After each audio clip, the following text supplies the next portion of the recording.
Baik, Assalamualaikum warahmatullahi wabarakatuh. Kita kembali lagi di dalam pembelajaran sejarah peminatan. Sebelumnya, salam jas merah, jangan sekali-kali Anda melupakan sejarah. Nah, di materi-materi minggu lalu kita sudah membahas berkaitan dengan konsep-konsep kesejarahan. Karena sebelum kita membahas tentang materi sejarah di semester berikutnya dan di kelas 2, kelas 3, kita terlebih dahulu harus memahami konsep-konsepnya sehingga kalian bisa memahami terkait konsep berpikir dari kesejarahan itu sendiri. Nah, untuk hari ini kita akan mulai memasuki mengenai teori-teori kesejarahan yang berjudul teori asal-usul nenek moyang bangsa Indonesia. Nah, kenapa harus disebut dengan teori? Harus dikatakan teori karena ternyata banyak yang menyatakan bahwasannya bangsa Indonesia yang ada sekarang itu tidak hanya berasal dari satu ras. Contohnya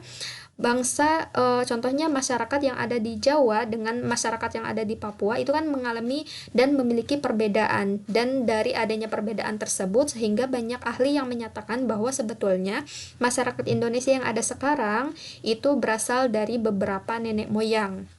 Jadi tidak hanya berasal dari satu wilayah saja. Bahkan di sini yang akan kita bahas terdiri dari 4 teori yang menyatakan tentang asal-usul nenek moyang bangsa Indonesia. Nah, ternyata sebelum kita membahas tentang 4 teori tersebut, ada yang dinamakan dengan Profesor Dr. Kern. Tapi hanya itu bukan Haji ya, tapi Hendrik Kern. Nah, Hendrik Kern ini menyatakan bahwa dia itu berasal dari Belanda. Jadi orang ini berasal dari Belanda yang menyatakan bahwa sebetulnya nenek moyang bangsa Indonesia itu berasal dari Austronesia. Apa yang dinamakan dengan Austronesia? Austronesia itu Austro artinya selatan, sedangkan Nesia itu artinya kepulauan. Jadi sebetulnya nenek moyang bangsa Indonesia itu berasal dari kepulauan selatan. Nah, apa yang dimaksud dengan kepulauan selatan? Kepulauan selatan itu mencakup seperti Cina, kemudian Indochina. Indochina tuh sebutan bagi negara-negara yang di dalamnya itu ada Laos, Vietnam, Kamboja, itu disebutnya Indochina. Kemudian ada India dan lain sebagainya, ada Malaysia, ada Indonesia sendiri. Jadi menurut Hendrik Kern, bahwasanya bangsa Indonesia yang ada sekarang itu berasal dari Austronesia. Austronesia atau Kepulauan Selatan atau yang disebut dengan Asia Tenggara. Jadi, masyarakat Indonesia itu berasal dari Asia Tenggara atau dari Kepulauan Selatan. Ada juga yang menyatakan dari wilayah Cina, ada yang mengatakan dari wilayah Taiwan, bahkan ada yang mengatakan bahwa nenek moyang bangsa Indonesia itu berasal dari Afrika. Nah, kenapa bisa demikian? Hal tersebut tentunya tidak terlepas dari yang namanya bukti-bukti. Bukti seperti bahasa, kemudian warna kulit, penemuan tulang belulang, dan lain sebagainya. Nah, sekarang kita akan beranjak kepada teori yang pertama. Teori yang pertama itu berasal dari Yunan. Kemudian teori yang kedua itu berasal dari Nusantara. Kemudian teori yang ketiga itu berasal dari Taiwan. Kemudian yang keempat berasal dari Afrika. Teori yang pertama ini menyatakan bahwa nenek moyang bangsa Indonesia itu berasal dari Yunan.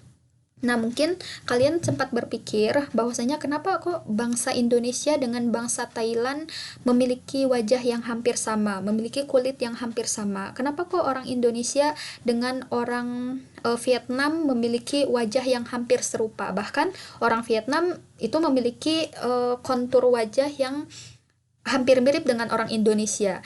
Jadi, kenapa adanya kesamaan ini? Menurut beberapa teori yang akan kita bahas sekarang, karena nenek moyang bangsa Indonesia itu berasal dari asal yang sama. Jadi, nenek moyang bangsa Indonesia dengan nenek moyang yang ada di negara-negara Asia Tenggara itu memiliki nenek moyang yang sama. Yang pertama itu adalah teori Yunan. Yunan ini adalah di Cina bagian selatan ya. Awas, Yunan ini bukan berarti Yunani, melainkan Yunan atau wilayah yang ada di Cina bagian selatan. Kemudian yang kedua teori Nusantara. Teori Nusantara itu maksudnya adalah Indonesia. Nah, kenapa para ahli itu menyatakan bahwa nenek moyang Indonesia itu berasal dari Nusantara? Tentunya karena ada bukti-bukti yang menyatakan bahwa sebetulnya nenek moyang bangsa Indonesia itu berasal dari Indonesia itu sendiri. Kemudian yang ketiga, ada teori out of Taiwan. Taiwan itu merupakan salah satu negara yang ada di sebelah timur Cina. itu negara Taiwan. Kenapa dikatakan teori out of Taiwan? Berarti orang-orang Taiwan ini melakukan pengembaraan keluar Taiwan. Makanya disebut teori out of Taiwan, keluar dari Taiwan yang kemudian berpengaruh ke Indonesia yang menjadi nenek moyang bangsa Indonesia. Kemudian teori out of Africa. Berarti nenek moyang bangsa Indonesia keluar dari Afrika. Nah, keluar dari Afrika berarti bangsa Afrika yang keluar kemudian berpengaruh di wilayah Indonesia. Nah, sekarang yang akan kita bahas pertama yaitu teori Yunan. Teori Yunan ini merupakan salah satu wilayah di Cina bagian selatan. Nah, kalau Cina bagian selatan memang walaupun melakukan perjalanan melalui daratan, itu sangat mudah untuk masuk ke wilayah Indonesia. Nah, berdasarkan teori Yunan ini, dinyatakan bahwa dari Mongol atau wilayah Mongol ini merupakan salah satu negara yang ada di Cina bagian utara, di mana ketika zaman dahulu bahwasanya Mongol itu terdiri dari beberapa suku, dan suku-suku yang berhasil menetap di Mongol itu adalah suku yang kuat. Ternyata bagi suku yang lemah, mereka itu akan terusir dari Mongolia. Nah, bagi masyarakat yang terusir dari Mongolia, mereka itu akan melakukan pengembaraan, melakukan perlindungan ke wilayah-wilayah di luar Mongolia. Nah, salah satunya ternyata ketika mereka melakukan pengembaraan, mereka itu tiba di Yunan. Nah, disinilah mereka kemudian berkebudayaan yang nantinya berpengaruh ke wilayah Nusantara, yang kemudian disebut dengan teori Yunan, bahwasanya nenek moyang bangsa Indonesia itu berasal dari daratan Yunan, walaupun orang-orangnya ini banyak dipengaruhi oleh orang-orang Mongol. Nah, teori ini banyak didukung oleh beberapa ahli, seperti misalnya Dr. Hendrik Kern yang tadi berkaitan mengatakan tentang asal-usul nenek moyang bangsa Indonesia itu berasal dari Austronesia. Nah, Austronesia ini bisa masuk juga Cina. Cina itu bisa dikatakan juga Austronesia. Yunan juga bisa dikatakan Austronesia, karena Austronesia itu adalah kepulauan-kepulauan yang ada di bagian selatan, sehingga Cina bisa dikatakan sebagai Austronesia. Nah, Dr. Hakern juga mendukung bahwa nenek moyang bangsa Indonesia itu berasal dari Yunan. Begitupun dengan Gelden, dan tokoh dari Indonesia adalah Muhammad Ali yang mendukung tentang teori Yunan. Nah, tentunya ketika kita berbicara tentang asal-usul nenek moyang bangsa Indonesia, tentunya berbicara tentang bukti. Nah, bukti yang pertama adalah kebudayaan. Ternyata banyak kebudayaan-kebudayaan yang ada di Yunan memiliki kesamaan dengan kebudayaan-kebudayaan yang ada di Indonesia. Salah satunya adalah kapak. Nah, ini adalah kapak yang ditemukan di Yunan dan juga ditemukan di Indonesia. Kalau kita teliti, ternyata kebudayaan kapak ini sama ketika kebudayaan Paleolitikum di Indonesia. Mungkin kalian di sejarah Indonesia sudah mempelajari tentang zaman Paleolitikum, Mesolitikum, Neolitikum, dan Megalitikum. Nah, zaman Paleolitikum ini adalah salah satu zaman ketika dimulainya teori Yunan. Karena teori Yunan ini ternyata hasil kebudayaan di Yunan ini memiliki kesamaan dengan hasil kebudayaan yang ada di Indonesia ketika masa Paleolitikum. Paleo itu artinya tua, litik itu artinya batu, yaitu ketika zaman batu tua, batu yang digunakan sebagai kapak ini memiliki kesamaan dengan kapak yang ada di Yunan. Makanya menurut para ahli, ketiga ahli ini menyatakan bahwa nenek moyang yang ada di Indonesia yang menghasilkan kapak-kapak ini itu keturunan dari Yunan karena memiliki kebudayaan yang sama. Kemudian selanjutnya itu memiliki bahasa yang sama. Bahasa yang digunakan di Indonesia itu memiliki kesamaan bahasa yang digunakan di, contohnya adalah bahasa Melayu. Nah, katanya bahasa Melayu yang digunakan di Kamboja atau yang disebut dengan bahasa Champa, di mana masyarakat Kamboja juga menyatakan bahwa Bahasa yang digunakan di Champa, di Kamboja, atau yang disebut dengan bahasa Champa, ini merupakan berasal dari Yunan. Nah, besar kemungkinan bahwa bahasa Melayu yang ada di Indonesia yang sekarang banyak digunakan oleh orang-orang Riau, orang Aceh, kemudian orang Kalimantan bagian utara, dan lain sebagainya, itu adalah pengaruh dari Yunan. Nah, ternyata kedatangan orang-orang Yunan ke Indonesia itu terdiri dari beberapa periode. Nah, terdiri dari beberapa periode kedatangan. Yang pertama adalah orang-orang Negrito. Orang-orang Negrito merupakan orang-orang pertama atau orang Yunan pertama yang beralih ke Indonesia, yang melakukan perjalanan ke Indonesia, di mana orang-orang Negrito ini yang nanti menempati suku Papua yang ada di Papua dan menempati suku Sakai atau Siak.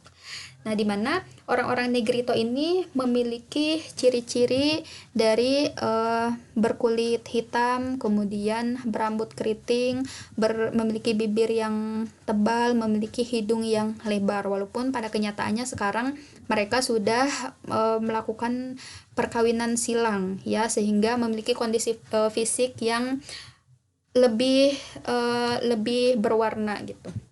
Nah, ini orang-orang Negrito dipercaya masuk ke Indonesia pada tahun 1000 sebelum Masehi gitu. Ini orang pertama yang melakukan migrasi dari wilayah Yunan ke wilayah Indonesia yang kemudian melahirkan keturunan suku Sakai dan suku Papua.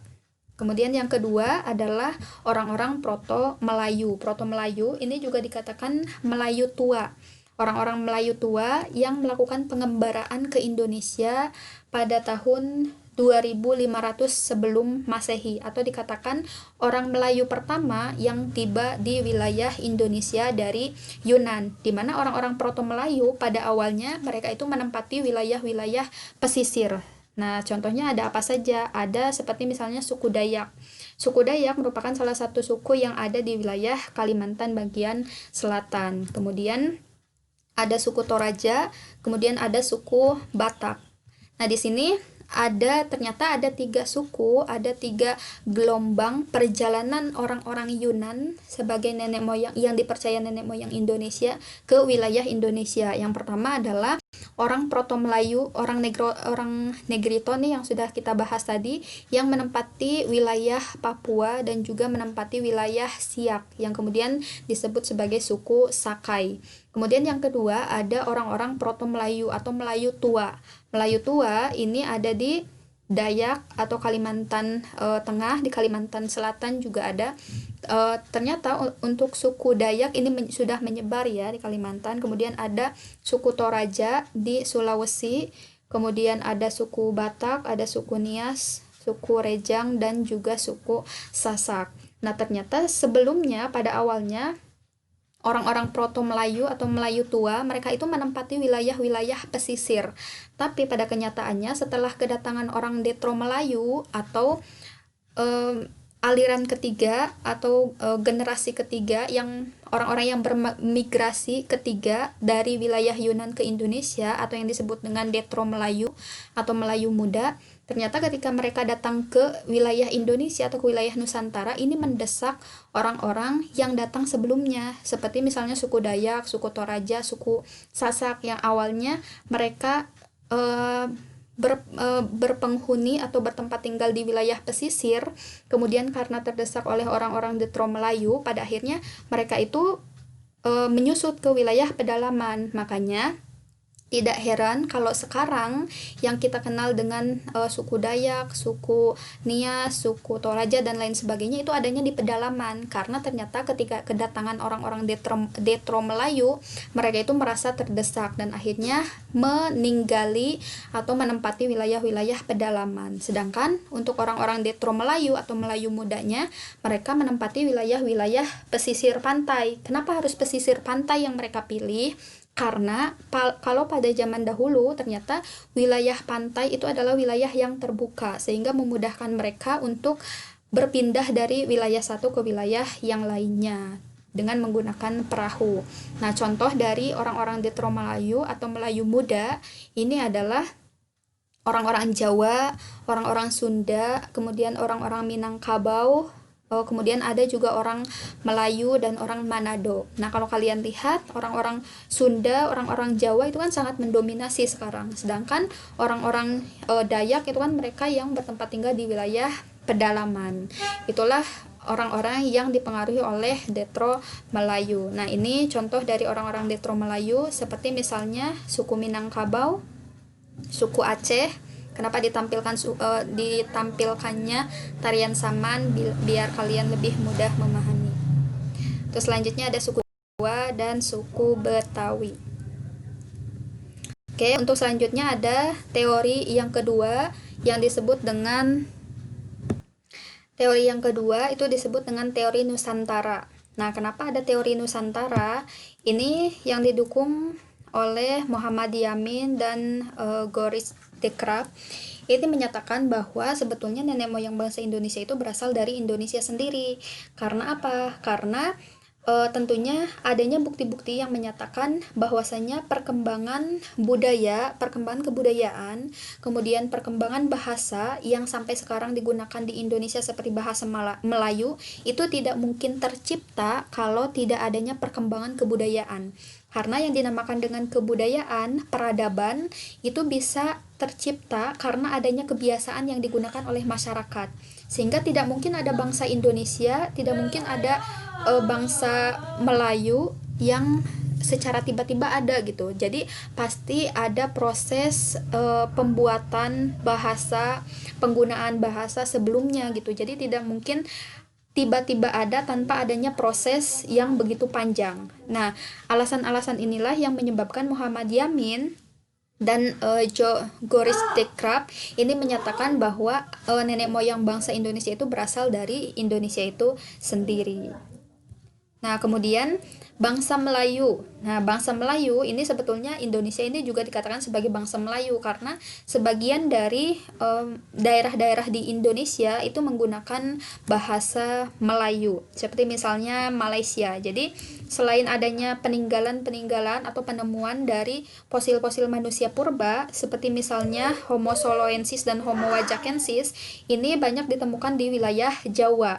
Nah, berarti kan kalau ditemukannya manusia purba di wilayah Jawa, sebelumnya sudah ada kehidupan manusia di wilayah Jawa itu sendiri. Sehingga menurut Muhammad Yamin bahwa manusia-manusia itulah yang menjadi nenek moyang bangsa Indonesia dan di mana mereka itu berasal dari tanah Nusantara itu sendiri. Sehingga dari sinilah mulai dikatakan bahwa nenek moyang bangsa Indonesia itu bukan dari Yunan, melainkan dari Indonesia itu menurut Muhammad Yamin. Kemudian teori out of Taiwan. Nah, teori yang ketiga adalah teori out of Taiwan. Taiwan itu di sini nih. Nah, dulu Taiwan itu bersatu dengan Cina. Karena Taiwan itu merupakan salah satu negara yang dimerdekakan oleh Sun Yat-sen dengan ideologinya sama seperti kita, demokrasi ya. Sedangkan kalau Cina itu kan komunis. Jadi dulunya Cina itu diperjuangkan oleh Sun Yat-sen. Jadi sebetulnya di awal Taiwan itu diperjuangkan oleh Sun Yat-sen untuk menjadi wilayah yang sifatnya nasionalis. Sama juga dengan Cina. Jadi dulu Sun Yat-sen itu berjuang dari mulai wilayah utara, Cina Utara sampai Cina Selatan, tapi kemudian wilayah demokrasi di Cina, wilayah nasionalis di Cina hanya tersisa wilayah Taiwan. Sedangkan sisanya Cina ini dipengaruhi oleh ideologi komunisnya Mao Zedong. Nah, sekarang teori ketiga itu teori out of Taiwan yang menyatakan bahwa nenek moyang bangsa Indonesia itu berasal keluar dari Taiwan. Jadi orang-orang Taiwan yang keluar menyusuri dan menjadi nenek moyang di wilayah Indonesia. Itu menurut teori dari Harry Truman Simanjuntak. Nah, menurut Harry Truman Simanjuntak bahwa Menurut Harry Truman Simanjuntak bahwa menurut pendekatan linguistik yaitu kebahasaan, dijelaskan bahwa dari keseluruhan bahasa yang dipergunakan di suku-suku di Nusantara itu memiliki rumpun yang sama, yaitu rumpun Austronesia. Yang tadi sudah dijelaskan bahwa rumpun Austronesia itu adalah rumpun yang berasal dari Kepulauan Selatan. Salah satunya adalah Cina. Akar dari keseluruhan cabang bahasa yang dipergunakan leluhur yang menetap di Nusantara itu berasal dari rumpun Austronesia. Nah, kemudian selain itu, menurut riset genetika yang dilakukan pada ribuan kromosom, tidak menemukan kecocokan pola genetika dengan wilayah Tiongkok. Nah, ini sebetulnya sebagai bentuk bantahan dari Harry Truman Simanjuntak kepada teori Yunan. Teori Yunan itu kan di Cina. Nah, menurut Harry Truman Simanjuntak sebagai pendukung dari teori out of Taiwan, bahwa berdasarkan riset genetika pada ribuan kromosom itu tidak ada kecocokan antara orang-orang Indonesia dengan orang-orang yang berasal dari Cina. Secara tidak langsung berarti Harry Truman Simanjuntak itu menyatakan bahwa nenek moyang bahasa Indonesia itu bukan berasal dari Cina, melainkan dari Taiwan. Hal itu didukung dengan adanya penggunaan bahasa yang sama yang berkaitan dengan satu bahasa dalam hubungannya dengan Austronesia yang disebut dengan bahasa Melayu. Nah, sedangkan yang ketiga yaitu teori out of Africa. Nah, Afrika itu adalah sebuah wilayah yang ada di bagian selatan. Nah, ini adalah wilayah Afrika. Nah, menurut penelitian yang dilakukan oleh Amerika Serikat, bahwasanya nenek moyang bangsa Indonesia itu berasal dari Afrika. Jadi orang-orang Afrika yang keluar dari Afrika menuju wilayah Indonesia, di mana kemudian mereka mendiami wilayah Indonesia. Nah, menurut Max Ingman, seorang peneliti dari Amerika Serikat, menyatakan bahwa sebetulnya manusia modern yang ada di Indonesia sekarang itu merupakan keturunan dari Afrika setelah orang-orang Afrika itu melakukan perjalanan ke wilayah luar Afrika. Hal itu dibuktikan dengan adanya penelitian DNA mitokondria antara gen perempuan dan laki-laki yang menunjukkan berasal dari Afrika. Jadi ada persamaan gen. Dari adanya penelitian DNA mitokondria ini menyatakan, Max Ingman itu menyatakan bahwa manusia modern yang ada sekarang itu bukan keturunan dari manusia purba, melainkan keturunan dari orang-orang Afrika yang melakukan perjalanan ke wilayah Indonesia. Kemudian yang kedua, manusia Afrika melakukan migrasi keluar ketika bumi memasuki zaman glasial. Jadi biasanya kalau manusia-manusia pada masa lampau itu untuk mencari wilayah tempat tinggal, mereka itu dengan berjalan kaki menyusuri antara wilayah satu dengan wilayah yang lainnya. Kalau kita lihat di petanya, kalau kita lihat di petanya, ini kan kalau orang-orang Afrika dari sini mau menuju wilayah Indonesia itu kan harus melalui lautan yang luas. Nah, bagaimana cara mereka menyeberangi lautan tersebut? Nah, ternyata di sini berkaitan dengan zaman glasial atau zaman es. Nah, kalau kalian memahami pembelajaran sejarah Indonesia, itu ada yang disebut dengan zaman glasial atau zaman es, di mana lautan yang isinya air itu berubah menjadi es, sehingga memudahkan orang-orang dari benua yang satu untuk berpindah ke benua yang lain hanya dengan menggunakan perahu bercadik. Nah, inilah yang menurut Max Ingman diperkirakan bahwa orang-orang Afrika itu melakukan perjalanan ke wilayah Indonesia ini hanya dengan menggunakan perahu bercadik saja. Karena apa? Karena ketika itu sedang memasuki zaman glasial, sehingga memudahkan adanya migrasi orang-orang Afrika ke wilayah Indonesia, yang kemudian nanti mereka menempati wilayah Papua. Jadi orang-orang inilah yang kemudian nanti menempati wilayah Papua. Untuk selanjutnya, dari Afrika ada yang tinggal di Nusantara, ada juga yang melanjutkan perjalanan. Nah, di sini juga ditemukan fosil di Lake Mungo. Ternyata tujuan dari kedatangan orang-orang Afrika itu tidak hanya datang ke wilayah Indonesia atau Nusantara, melainkan mereka juga terus melakukan perjalanan sampai ke wilayah Australia. Nah, Australia itu di sini. Nah, ternyata ketika orang-orang Afrika menyusuri lautan ini tidak hanya tiba di wilayah Indonesia, tapi ada juga yang masuk ke wilayah Australia. Buktinya apa? Buktinya ditemukannya fosil di Lake Mungo yang merupakan keturunan dari Afrika. Jadi fosilnya itu setelah dilakukan penelitian, ini memiliki persamaan fisik dengan orang-orang Afrika. Nah, itu saja yang dapat kita sampaikan, yang dapat kita bahas pada hari ini. Nanti kita lanjutkan minggu depan. Selamat mendengarkan dan memahami, tetap semangat. Assalamualaikum warahmatullahi wabarakatuh.